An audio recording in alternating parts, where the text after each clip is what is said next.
O vazamento de produto químico na Serra Dona Francisca. Polícia Civil instaura inquérito para investigar acidente com carreta que prejudicou o abastecimento de água na maior cidade do estado.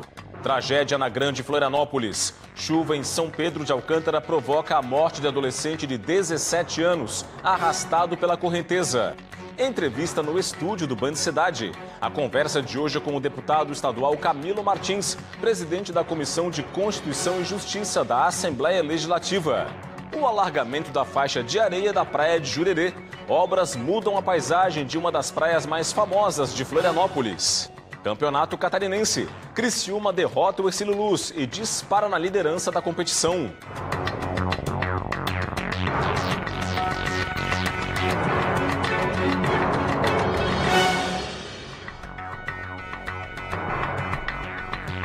Olá, uma boa noite e uma excelente semana para você. O Band Cidade começa com um acidente que provocou o derramamento de uma carga de produtos químicos na SC 418, a Serra Dona Francisca, em Joinville, norte do estado. Resultado: 75% da população da maior cidade do estado está sem o abastecimento de água. O grave acidente foi registrado na manhã desta segunda-feira e interditou a SC 418, rodovia conhecida como Serra Dona Francisca, que liga Joinville ao Planalto Norte do estado. Imagens flagraram o momento em que a carreta desgovernada tomba após bater em um veículo e atingir uma barreira de contenção às margens da rodovia. O motorista, de 59 anos, foi conduzido e levado ao hospital. O estado de saúde dele é considerado estável.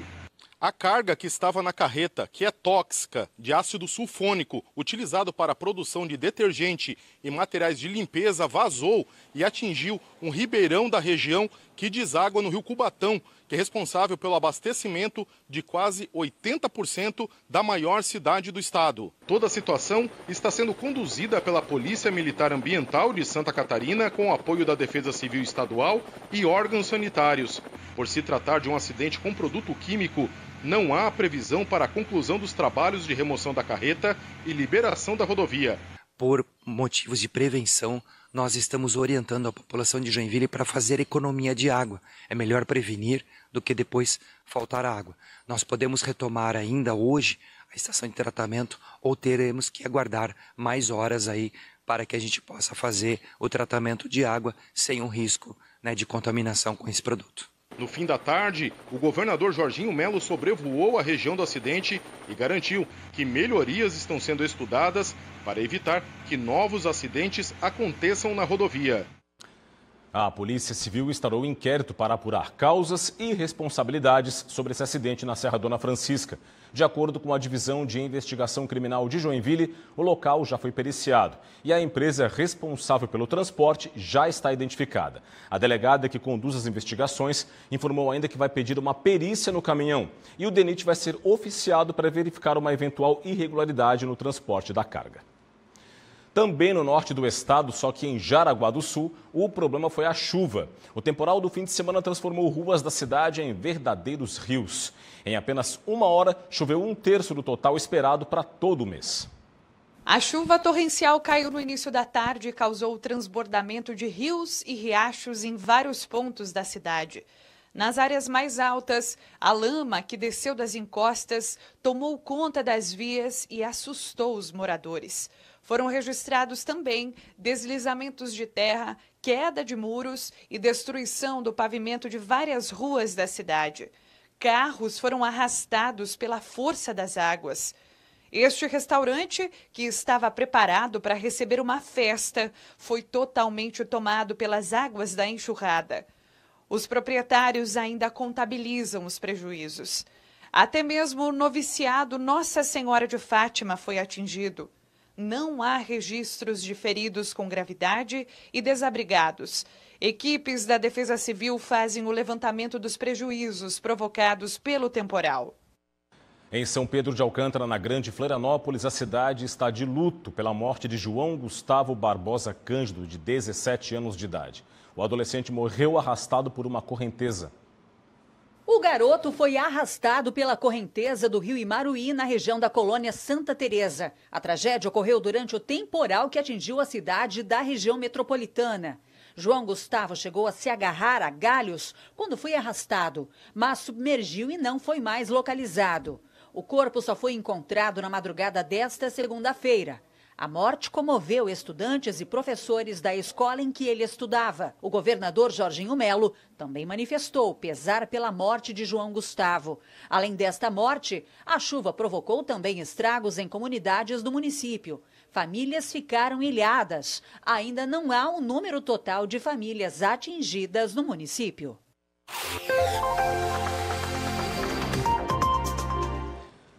Bom, a terça-feira vai ser influenciada pelo que se chama de sistema de convecção provocado pelo aquecimento. Também tem maior aporte de umidade na faixa leste de Santa Catarina. São esses os dois sistemas que vão trazer chuva para amanhã. O dia até começa mais seco, com sol e poucas nuvens em todas as regiões de Santa Catarina. A partir da tarde, tem pancadas de chuva com trovoadas isoladas. Isso para o litoral sul, para a Grande Florianópolis e também para o Vale do Itajaí. Faz calor na manhã em todo o estado, com máximas que passam dos 30 graus em boa parte das regiões do estado. Vamos conferir? Na tela do Band Cidade, em Florianópolis, mínima de 19, máxima de 28 graus. Em Joinville, variação entre 17 e 31. Em Blumenau, mínima de 18 e máxima de 36 graus. Viramos a página. Criciúma, sul catarinense, mínima de 17 e máxima de 31 graus. Em Lages, na Serra, variação entre 12 e 25. E em Chapecó, no oeste catarinense, mínima de 16 e máxima de 32 graus. Olha, uma operação da Polícia Militar Ambiental em Armazém, no sul do estado, apreendeu 40 pássaros durante um torneio de canto. Foi nesse domingo.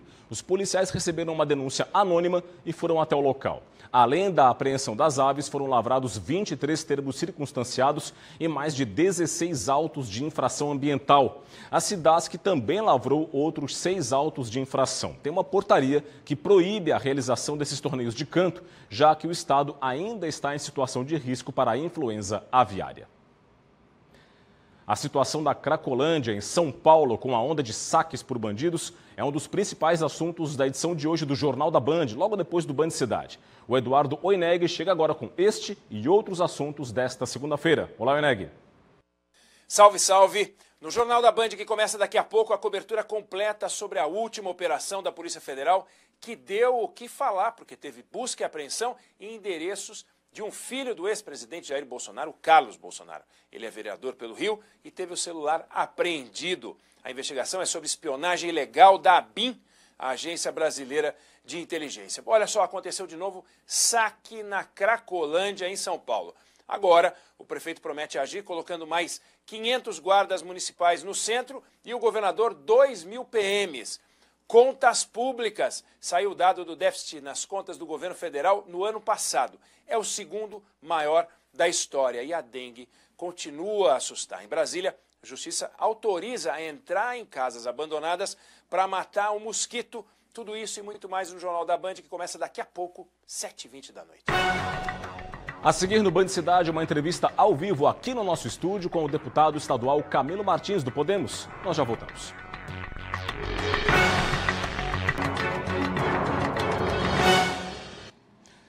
Estamos de volta com o Band Cidade, com entrevista aqui no nosso estúdio. Nosso convidado de hoje é o deputado estadual Camilo Martins, do Podemos, presidente da Comissão de Constituição e Justiça da Assembleia Legislativa. Deputado, tudo bem? Boa noite, seja muito bem-vindo. Boa noite, Rodrigo. Boa noite a todos os que estão nos assistindo nesse momento aqui pela TV BV. Deputado, o senhor completou agora o primeiro ano como deputado estadual, pela primeira vez que o senhor assumiu a cadeira na Assembleia. Como é que tem sido essa experiência de representar o povo aqui da Grande Florianópolis no Parlamento Catarinense?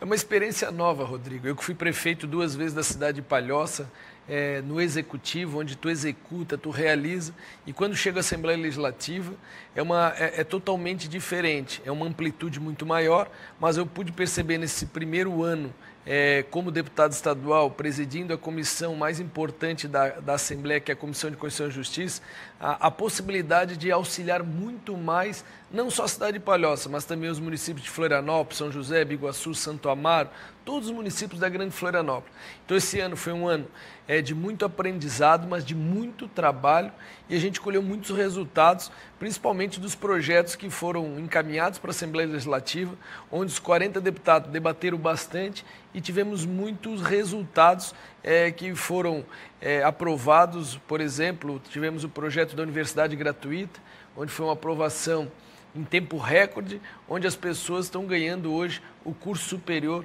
pago pelos catarinenses. Agora, deputado, o senhor acabou de mencionar a presidência da CCJ, que é a comissão mais importante da Assembleia. Todos os projetos passam por ela, inclusive também pela Comissão de Finanças, mas a CCJ talvez certamente é a mais importante. Como é que foi esse período à frente de uma comissão tão relevante para o parlamento como a CCJ? Para mim foi uma honra muito grande, porque um deputado de primeiro mandato ter a oportunidade já de presidir uma comissão das mais importantes, isso me trouxe muita tamanho, vamos dizer assim, na Assembleia, mas também uma responsabilidade muito grande, porque ao mesmo tempo que tu tens um cargo de certa relevância, te traz muita responsabilidade. Mas nesse ano, com o apoio de todos os demais deputados, a gente conseguiu imprimir um ritmo muito forte de trabalho, junto à Comissão de Constituição e Justiça, como tu falou.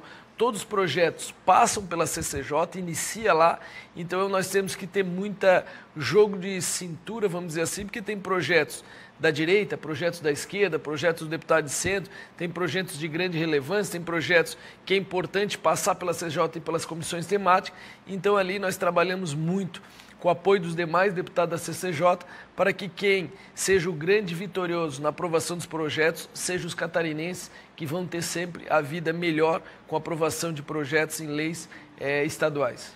Ter sido prefeito por 2 mandatos na cidade de Palhoça, que é uma das que mais crescem aqui na Grande Florianópolis, deu ao senhor um grande conhecimento sobre os problemas da região como um todo, não é?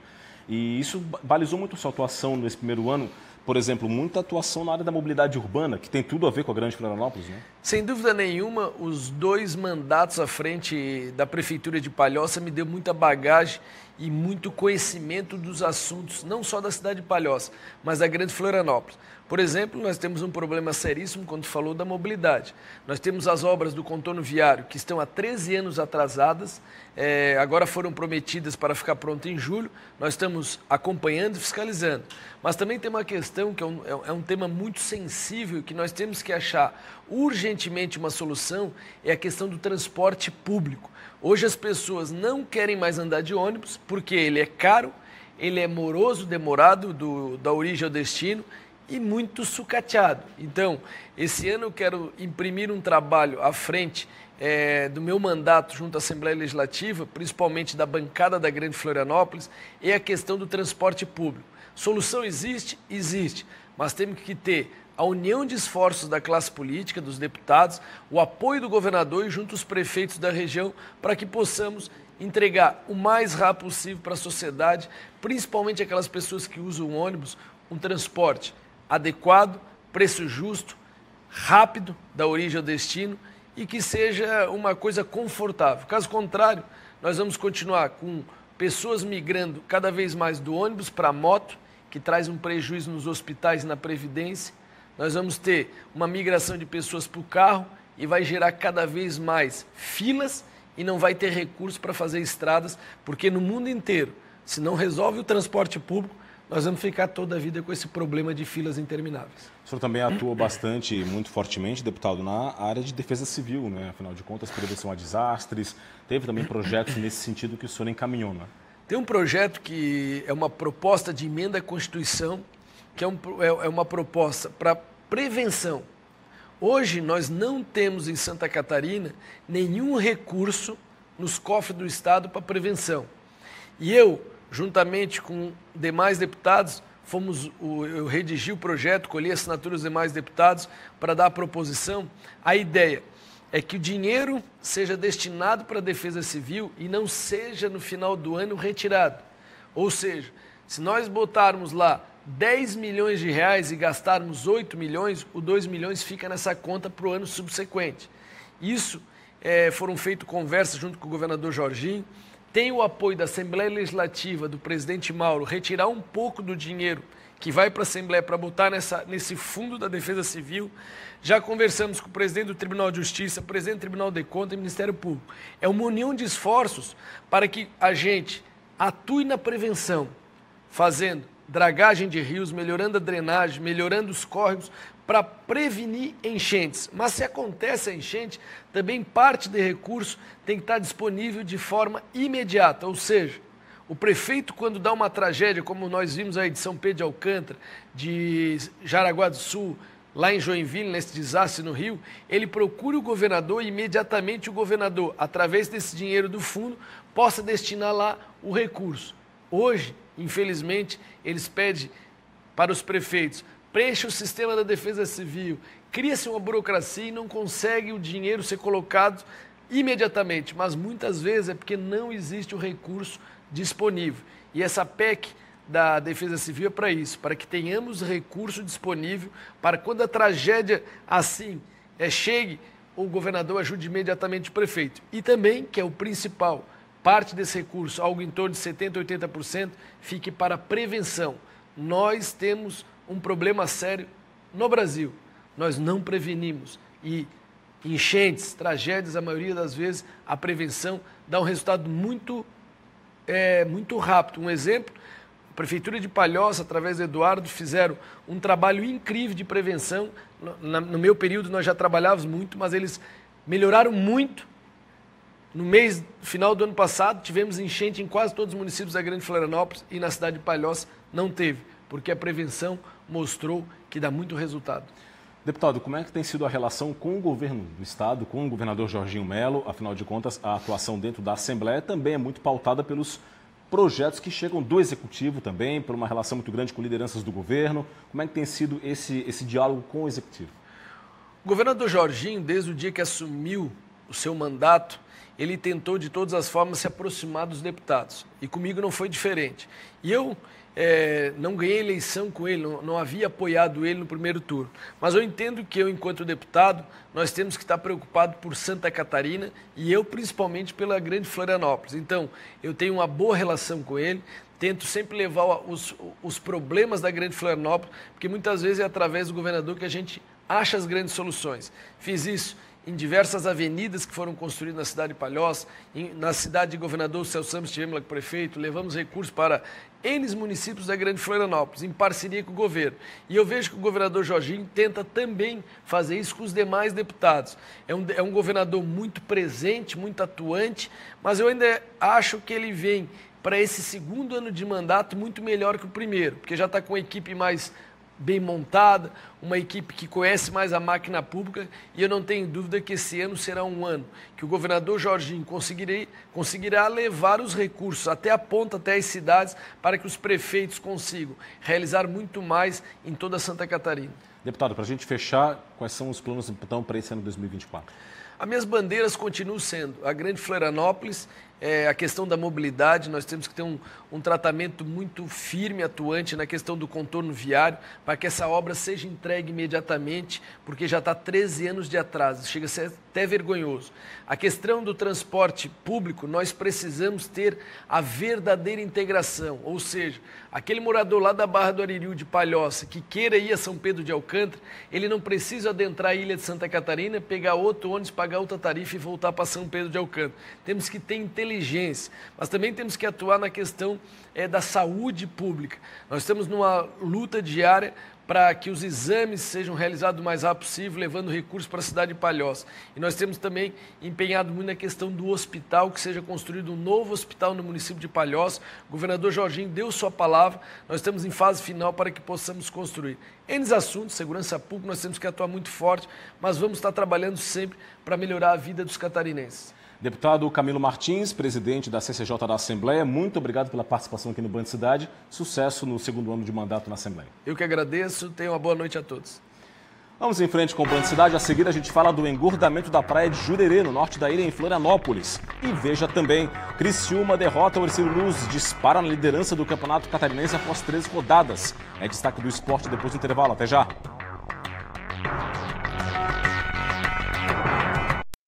Band Cidade. Oferecimento. De volta com o Band Cidade, já estão em andamento as obras de alargamento da praia de Jurerê, no norte da ilha, aqui na capital. Quem passou pelo local já percebeu a mudança no cenário. A repórter Gabriela Mariotto foi conferir. Desde sexta-feira, o trabalho na praia de Jurerê, em Florianópolis, não para. A draga holandesa, responsável pelo alargamento da faixa de areia, divide a paisagem com os turistas durante a temporada de verão. Hoje, a faixa de areia de Jurerê tem cerca de 15 metros de extensão. Depois que as obras de alargamento forem finalizadas, ela deve dobrar de tamanho e passar a ter 30 metros de largura. As faixas de areia nas praias de Santa Catarina perderam espaço nas últimas décadas. Um estudo do MAP Biomas mostrou que entre 1985 e 2022, o espaço das praias no estado diminuiu em cerca de 21,5%. Os motivos são variados, mas a erosão causada pelas construções próximas da areia e o aquecimento global fazem parte da lista.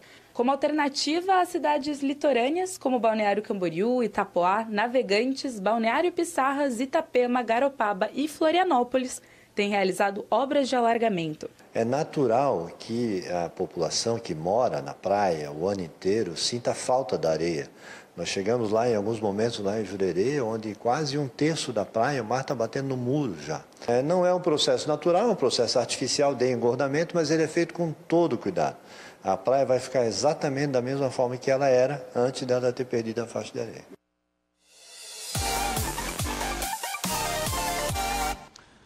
Campeonato Catarinense, pela terceira rodada da competição, teve apenas um 0-0 entre Brusque e Figueirense em Balneário Camboriú. O Criciúma derrotou o Ercílio Luz e segue mais líder do que nunca. No Heriberto Wilson, o embalado Criciúma tirou 0 do placar aos 18 minutos do primeiro tempo. O Criciúma não estava para brincadeira não. Decidiu tudo na primeira etapa. Felipe Vizeu, dessa vez foi o servido. 2-0 para o Tigre. Fim de papo no Heriberto Wilson, Criciúma embalado e líder no Catarinense 2, Ercílio Luz 0. Aqui na capital, o Avaí derrotou a Chapecoense em um jogo de 5 gols. No estádio da Ressacada, quem saiu na frente foi a Chapecoense, com este gol de pênalti de Perotti. Igor deixou tudo igual para os donos da casa. A virada do Avaí veio com este gol de Giovani. Na parte final do segundo tempo, o Avaí ficou com 1 a menos, com a expulsão de João Paulo. Mesmo assim, o time da capital chegou ao terceiro gol, marcado por Pedrinho. No finalzinho da partida, Perotti fez o segundo dele e o segundo da Chapecoense. Mas ficou nisso. Final na Ressacada, Avaí 3, Chapecoense 2. A rede balançou em outros 3 jogos dessa terceira rodada. Confira. Em Concórdia, o Galo do Oeste recebeu o Nação e foi o time da casa quem começou a balançar as redes. O Concórdia abriu o placar com Marquinhos, apenas 2 minutos de bola rolando. Mas o Nação empatou com esse belo gol do Robinho. Bola sobrou, chutou! O segundo do time do Oeste veio com o Wendel, ainda no primeiro tempo. E na etapa complementar de jogo, o Galo do Oeste ampliou a vantagem. Vitinho fez o terceiro. O Nação ainda conseguiu diminuir com o zagueiro Paulo Fales, mas não foi suficiente para evitar a derrota. Essa foi a primeira vitória do Concórdia na competição. Quem conseguiu o primeiro triunfo também foi o Joinville. O Jack recebeu o Inter de Lages na arena e Vitor Leque abriu o placar para os donos da casa. É claro que ele contou com essa falha do goleirão, mais 1-0. O Inter buscou o empate e conseguiu com o Vinícius. Mas o Jack, mesmo com 1 a menos, conseguiu marcar mais uma vez. Aos 43, Lucas de Sá cobrou a falta de longe. E o goleiro Josquiave saiu mal. Tentou se recuperar, mas falhou de novo. E fechando a terceira rodada, o Barra recebeu o Marcílio Dias. Com o placar magrinho, o Pescador superou o Marinheiro. O único gol da partida foi esse aí, marcado aos 17 minutos do primeiro tempo. O goleiro Beliato saiu mal e Alex Henrique não perdoou. Agora a gente fala de um salvamento que virou destaque aqui no estado. A Polícia Rodoviária Federal salvou um filhote de tamanduá-mirim de um atropelamento na BR-282, no extremo oeste catarinense. Veja agora com o Rudney Heine. As imagens mostram o filho de tamanduá-mirim já na sede da Polícia Militar Ambiental de São Miguel do Oeste. Ele apresentava diversos ferimentos pelo corpo. Assim que chegou, já passou pelos primeiros atendimentos. O animal foi resgatado pela Polícia Rodoviária Federal às margens da BR-282 em Paraíso, no extremo oeste do estado. Ele estava ao lado do corpo da mãe, que morreu depois de um atropelamento. Os policiais estavam realizando rondas quando, em meio a carros e carretas, avistaram o filhote de aproximadamente 3 quilos. De acordo com a PRF, os atropelamentos e a redução da mata nativa ameaçam a espécie, que tem um longo período de gestação com um número reduzido de crias. Bom, e agora sem a mãe, o animal vai passar por um período de reabilitação para que em breve possa retornar à natureza. E é isso, ficamos por aqui com o Band Cidade de hoje. As reportagens desta edição estão em tvtv.com.br, o nosso portal. Acesse, aponte a câmera do seu smartphone para o QR Code que está na sua tela e fique muito bem informado. Vem aí as notícias do Brasil e do mundo no Jornal da Band. Para você um forte abraço, muito obrigado pela audiência, boa noite e até amanhã. Tchau, tchau.